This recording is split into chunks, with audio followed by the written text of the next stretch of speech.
ক্ষমতার দাপটে তুমি ক্ষমতার দাপটে তুমি হইলা রে ভাই অন্ধ,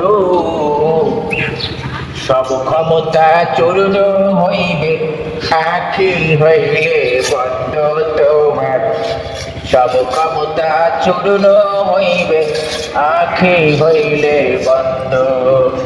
ক্ষমতার দাপটে তুমি ক্ষমতার দাপটে তুমি হইলা রে ভয় অন্ধ।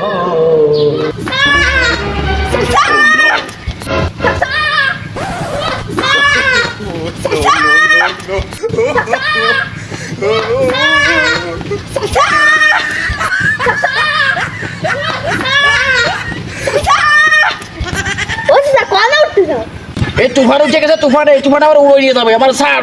তুফান কোন উঠেছে? ওই তুই দৌড়ে আসলি কি এত্তি? তোমার খুঁজে না হয় আটটা প্ল্যান থেকে যায় তোমার খুঁজে। তা ওইরকম দৌড়ে কেউ আসে? ভয় পাচ্ছি না? আচ্ছা স্যার, পাও স্যার মাফ করে দিছি আমি। তা তুমি আমারে খুঁজি যাও কিসের জন্য? ওই দেশের কি খবর তাই শুনছি। আসে না তো ক্ষমতা ছেড়ে গেছে, তা ওরা গেছে কোন? ওরা গেছে কোনে? আমার জানা মতে আমি অনেকদিন ধরে মানুষের কাছে শুনেছি যে আসির নাকি দিল্লি মামা বাড়ি আছে, তাই সে মামা বাড়ি বেড়াতে গেছে দিল্লি। অনেকদিন মামার বাড়ি যায় না, তাই অনেকদিন পরে মামার বাড়ি গেল বেড়াতে।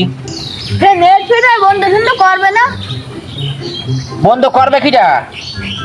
ওই ঘটনা হচ্ছে কেন যে নেট বন্ধ করত, ওর নাম হচ্ছে জুনায়েদ আহমদ পলক।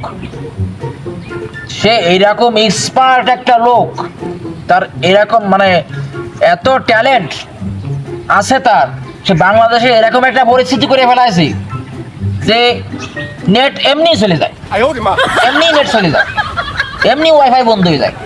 ওয়াইফাই বন্ধ করা লাগে না, নেটও বন্ধ করা লাগে না, এমনি এমনি বন্ধ হয়ে যায়। তাই এর এই ক্যালমা দিয়ে, এর এই প্রতিবাদে বিদেশের লোকজন তারা বিদেশ যার জনই মানে কি কয় আমন্ত্রণ জানাইলো যে বিদেশে এরকম কাজ কেউ পারে না, বাংলাদেশে এরকম কাজ হচ্ছে নেট নিয়ে, যে নেট অটোমেটিক বন্ধ হয়ে যাচ্ছে। বিদেশের কোনো বৈজ্ঞানিক এরকম কিছু আবিষ্কার করতে পারেননি যে এমনি এমনি বন্ধ হয়ে যায়। তাই পলক সাহেবরে বিদেশে আমন্ত্রণ জানানো হইলো, তাদেরও দরকার এরকম একটা কিছু আবিষ্কার করা যে এমনি এমনি নেট বন্ধ হয়ে যাবে। এই জন্য তা হয়েছে কি, যে পলক সাহেব যখন এয়ারপোর্টে গেছে, বাংলাদেশের লোকজন ভাবলো যে এ যদি চলে যায় আমাকে বাংলাদেশের অনেক ক্ষতি হবে, নেট অটোমেটিক সময় বন্ধ হয়ে যাবে, এ যদি চলে যায় তাহলে তো নেটটা আর বন্ধ হবে না। এই জন্যই বাংলাদেশের লোকজন সেনাবাহিনী দিয়ে প্রোটেকশন দিয়ে তারে জেলখানায় নিয়ে গেছে। তারে বাংলাদেশের থেকে অন্য দেশে যায়নি, সে বাংলাদেশে বসে সেবা দিকে আমাকে অনেক সেবা করেছে আমাকে। আচ্ছা ওবাইদুল কাদের আছে না, সে কোন? ও কাদেরের কথা বলছো? উবাইদুল কাদের বাংলাদেশে অনেক দিন ধরে খেলা করছে। ও যখন তখন খেলা হবে, ও খেলা করার জন্য একজন এক্সপার্ট লোক, সে খেলতে খুব ভালো পারে। এই জন্যই বাংলাদেশ থেকে সে বিজয় লাভ করেছে। খেলতে খেলতে এখন বিদেশ চলে গেছে খেলা করার জন্য। তার বাংলাদেশের খেলা শেষ, সে বাংলাদেশে পুরস্কার প্রাপ্ত হয়ে বিদেশে খেলা করতে গেছে। এটা তোমাকে বুঝতে হবে। বিদেশ দিয়ে বলছে খেলা হবে, বাংলাদেশে আর খেলা হবে না, তাদের বাংলাদেশের বিশ্বকাপ শেষ। তা শেখ হাসিনা যে মামার বাড়ি গেল, তা পলাই গেল কারণ আমি বুঝলাম না। শুনলাম সেনাবাহিনীর হাতে ক্ষমতা হস্তান্তর করে, মানে সেনাবাহিনীর হাতে ক্ষমতা দিয়ে সে মামার বাড়ি চলে গেল। কি একটা ঘটনা, দাও আমাকে একটু জানালো না মামার বাড়ি যাচ্ছে না। এই যে আমাদের মাননীয় প্রধানমন্ত্রী আমাদেরকে রেখে তার মামার বাড়ি দিল্লি চলে গেল, আমাকে জন্য কি একটু মায়া লাগলো না? সে কত জনগণের খোঁজ খবর রাখে, দেশের খোঁজ খবর রাখে, দেশের কত উন্নয়ন করেছে। এই জনগণকে ফেলে রেখে সে মামার বাড়ি একা একা কি করে গেল? আমার তো ভাবতে অনেক মাথা খারাপ হয়ে যাচ্ছে। সে দেশটা আর একজনের হাতে দিয়ে চলে গেল, সেনাবাহিনীর প্রধানের হাতে দিয়ে চলে গেল। সে দেশ থেকে যেতে না যেতেই দেশের কি হাল শুরু হয়ে গেল দেখো তো। বাংলাদেশের মানুষ যাকে জাতির পিতা হিসেবে মানে, শেখ বঙ্গবন্ধু শেখ মুজিবুর রহমান, সে চলে যাতে শেখ মুজিবুর রহমানের উপরে কত আক্রমণ চালাচ্ছে।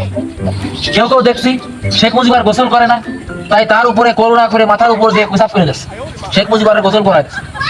কেউ শেখ মুজিবুরের মাথার উপর উঠে তার হাত ভেঙে ফেলতেছে, মেশিন দিয়ে তার মাথাটা ভেঙে ফেলা দিয়ে আসছে। এ কেমন কাজ?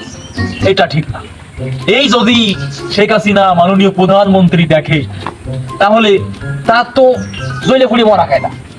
সে জইলে পুড়ে মরলেও কিছু করার নেই, কেননা এই সমস্ত ভাস্কর্য বানানো ঠিক না। মানুষ যেখানে আমাদের জাতির পিতার নাম হযরত ইব্রাহিম আলাইহিস সালাম, সেখানে আমাদেরকে পরিচয় করায় দেওয়া হয়েছে জাতির পিতা হচ্ছে বঙ্গবন্ধু শেখ মুজিবুর রহমান।